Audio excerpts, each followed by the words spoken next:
मनीष जी।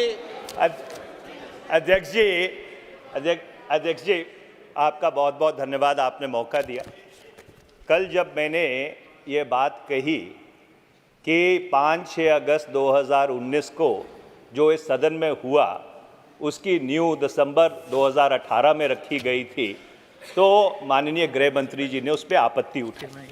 मैं जो presidential proclamation की स्टैंडर्ड लैंग्वेज है वो पढ़ के सुनाना चाहता हूं, और जो जम्मू और कश्मीर की प्रेसिडेंशियल प्रोक्लेमेशन थी उसकी जो भाषा है वो पढ़ के सुनाना चाहता हूं। सिर्फ 2 मिनट लगेगा।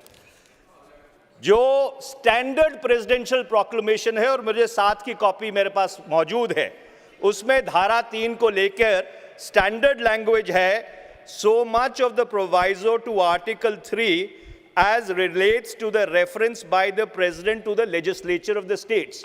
89 से लेके 2019 तक हर प्रेसिडेंशियल प्रोक्लेमेशन में इसी भाषा का प्रयोग किया गया है। जम्मू कश्मीर की जो प्रेसिडेंशियल प्रोक्लेमेशन है उसमें उसको कैसे प्रयोग किया गया, so much of the first proviso of article 3 of the constitution as relates to the reference by the president to the legislature of the state, और इसको ध्यान से सुनिएगा गृह मंत्री जी, and the second proviso of that article।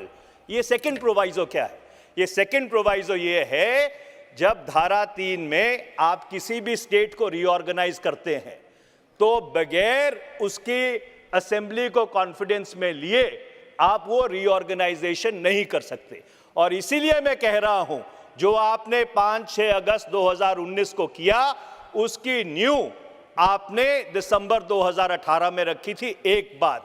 दूसरा, जब आपने कॉन्स्टिट्यूशनल ऑर्डर 272 निकाला और 367(4) उसमें प्रावधान किया और कहा कि लेजिस्लेटिव असेंबली का मतलब भारत की संसद है, आप ये भूल गए। जब आपने पार्लियामेंट को जम्मू कश्मीर की असेंबली में तब्दील किया तो जम्मू कश्मीर संविधान की धारा 147 है, which says that no bill can be entertained in the legislative assembly which changes the constitutional arrangements between Jammu and Kashmir and the Union of India। Okay। दूसरी बात मैं ये कहना चाहता हूं, ठीक है, आपने नहीं, एक मिनट अध्यक्ष जी, आपने धारा 3 पढ़ी संविधान की,